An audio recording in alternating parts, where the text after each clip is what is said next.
Well, yesterday I was saying we don't know a lot about this new crop of rookies. That's the exciting part for me. Which guys are going to separate themselves from the pack as future champions like Montoya or Zanardi, and which guys are going to show themselves as not being able to drive ducks to water. One guy who's off to a great start is Sébastien Bourdais. Sébastien, can I have a word with you for a second? I'm TK. Very nice to meet you. Obviously, this is a great way to kick things off, but first things first, you're starting next to a guy named Paul Tracy. I gave him a nickname a few years ago, the Chrome Horn. Do you know what a Chrome Horn is? No, I don't think so. Chrome Horn is a bumper, and he ran into so many guys in the past that his nickname is Chrome Horn. Have you heard of any of those stories? No, I watched a lot of races in the TV, but for sure Paul is really hard in the race. But I mean, it's for everybody the same. Everybody wants to win the race. So I know he's going to push hard, but he's also trying to win the championship. So he has to calculate probably more than the other years. I mean, this year he really wants to win. So it's a long season, it's 19 races, and we're both on the first row.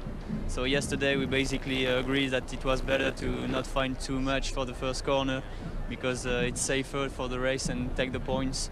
So we'll see if he's applying what he said. Well, you've impressed us all with your calm demeanor so far. The last rookie to have the pole in his debut is standing by with Derek Daly. We have 10 veterans and 9 rookies in the field, and today in the opening round of the season, a rookie shall lead them. He comes from France. His name, Sébastien Bourdais. I'm born in Le Mans.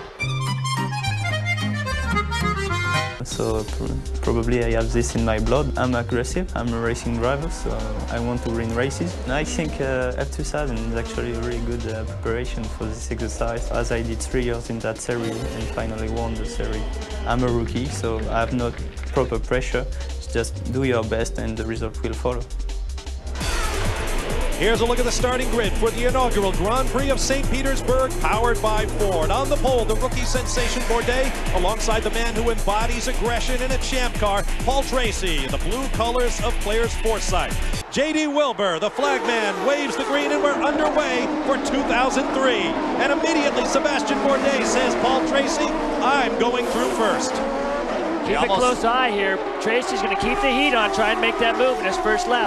We're seeing a lot of passing traditionally done in these opening stages of the race. And the cold tire start of the race laps after pace cars and coming out of the pits are something that Bourdais has probably not experienced a lot of. Very quick section through here, just a little flick. Fernandez, Aponte at the bottom of the screen, working their way through. There's the order.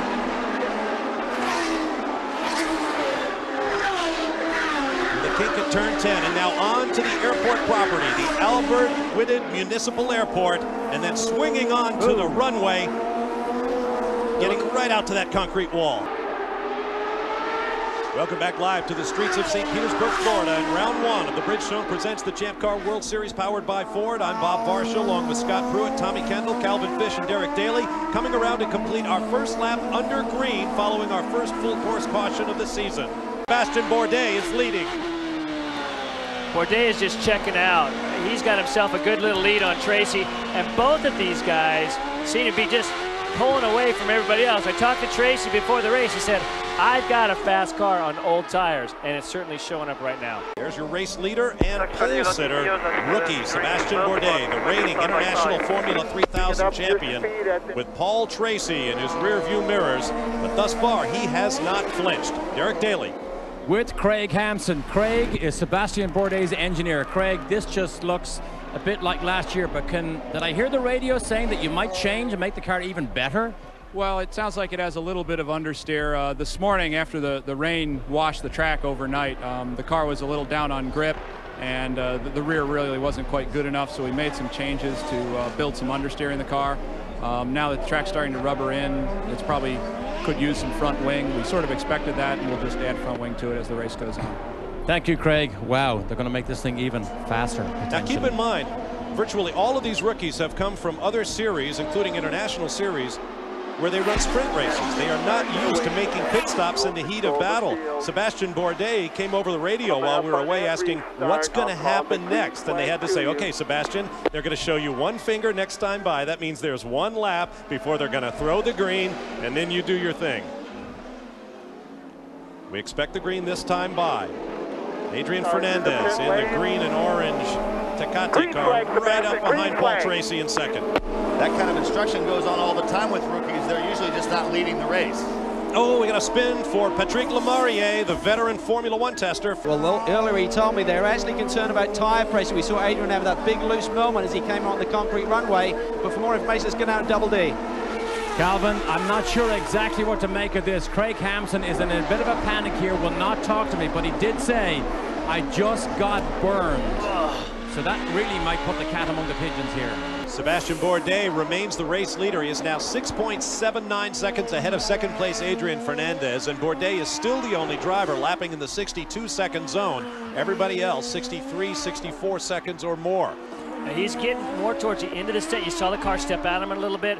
This is what's coming from the not having traction control. It's putting more in the driver's hands. The engines are more aggressive on the torque. It's a little harder to drive, especially if you get in right now 25 laps, 26, 30 laps where he has to make that pit stops. It's just putting a little bit more, taking away a little bit more of that grip from those rear tires. And he did one lap. Most of his laps have been about 102 flat, 102.1. Big power slide coming onto the front straightaway. But now he's back down to the 102s again. I would agree with Neil Mickelwright. They're still looking better. I expect Paul to be able to get around Montero. He can go 3 laps longer on his window. Paul will try to run some real quick laps during that time. If he can get back around without losing too much time to Bourdais, he has to make 2 to Bourdais' 3 stops from this point on. So Bourdais is doing a lot like what Cristiano did when they made the similar mistake in Montreal. Cristiano had so much speed through the middle portion of the race, he was able to climb all the way back up. But that was predicated on him being able to get off by himself and not having a guy that was even close to as quick in Paul Tracy. So that'll be the critical part, how much speed Paul has once he's able to get by Montero after this stop. But that day, TK, if you remember, Cristiano was only able to climb back to the podium. I believe he finished second. He wasn't able to capture the victory that day, so still could cost him the win. Now here comes Bourdais into the pits. Derek Daly awaits him. And they have discussed doing 1 turn of front wing because he still has that understeer. This needs to be good because they're behind the 8 ball. As Craig Hampson told you earlier, we got burned. Half a turn of front wing, there it is. Wait a minute.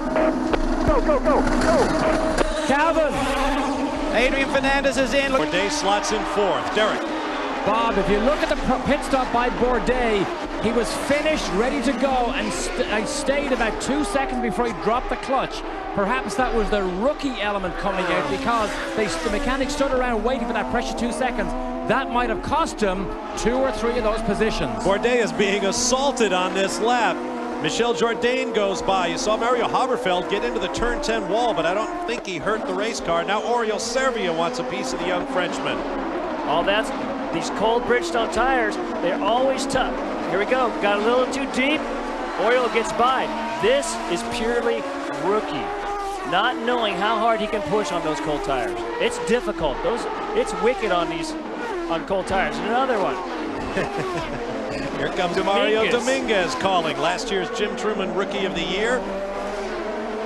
And there is Haberfeld now right on the gearbox of Sébastien Bourdais. Keep in mind, Bourdais is the reigning FIA Formula 3000 champion. 7 poles and 3 victories last season.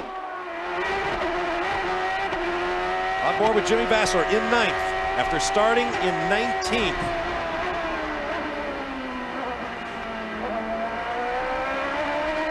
They were trying to keep him out of dicey situations by not stopping under the L. They put him into a bunch of them, and he slipped up a hair, but he's handled it pretty much with aplomb. He let Jourdain through when he showed his nose, but he held off Servia. I've been impressed with Bourdais. Granted, he did make a little mistake in turn 1, but he's in a tough spot right here. He's in a real tough spot. The team needs to say, just settle down. We're okay. That was a classic Jim McGee. He'd always tell me, you know what, we're okay. We're exactly where we want to be. Calm down, pay attention to your car, and let's start picking them back off. And what Bourdais needs to do is settle in here until all these guys stop in about 11 laps or 14 laps, and then he can hammer it while he's on clear tracking. And that's how he's going to do what D'Amata did in Montreal and climb up the leaderboard. To a 4-tire change. Have a good one. Back live, more drama in the Champ Car season opener at St. Petersburg. Pole sitter Sébastien Bourdais has a flat left rear and possible suspension damage. Mr. Box, let's have a look. Nice and easy, guys. You see them gesturing to cut the engine. That looks like he got into the rear wall. suspension damage. Can I go over? Start it off. Broken wheel. Oh, what a brutal disappointment on a weekend that showed so much promise. Yes. Sébastien Bourdais took pole in his first Champ Car appearance. First man to do that since Nigel Mansell back in 1993. Of course, Sir Nigel went on and won that debut race. Bob, can you see the tire here? The wheel is completely destroyed. Yes. The bottom wishbone is also broken, so this is not anything simple. There's a panic going on down here. I would say that wishbone broke after contact, but it'd be interesting to find out if it just broke. No, Scott. This is contact breakage. Yes, okay. I can tell the difference. You know what I mean? At the same time, Paul Tracy has gotten around Thiago Monteiro. The urgency isn't there anymore with Bourdais out, but Paul Tracy has gotten around, and I think maybe Carpentier has as well. So they will start to stream away from those guys that were starting to queue up behind them. Work continues in Newman Haas pits. Bourdais will not climb out.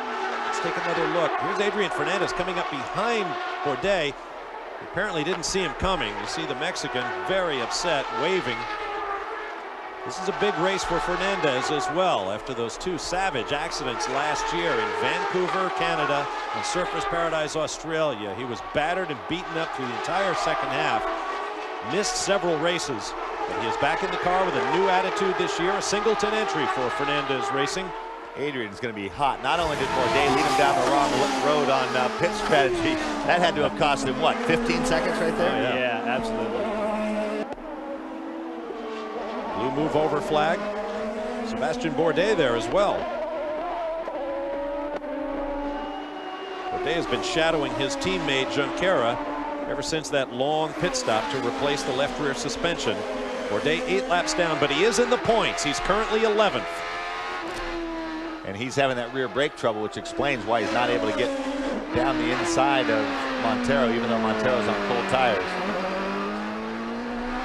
Speaking of Bourdais, fellas, interesting to note, he has set fastest lap of the race in the 61-second range back on lap 29. So that bodes well for the future. See Bourdais down to the 50-mile-an-hour pit lane speed limit. Look at the size of those pit boxes. They are enormous and very much welcome to these young stars as they grapple with their first Champ Car pit stops. Just getting some time. And this experience here is valuable. Coming in and out of the pits. Go, go, go, go, go, go. No matter what happens to Sébastien Bourdais, he has certainly shown what he can do. Coming out, dominating spring training testing, and coming here, taking the first round of qualifying, backing it up in the second round of qualifying for 2 championship points.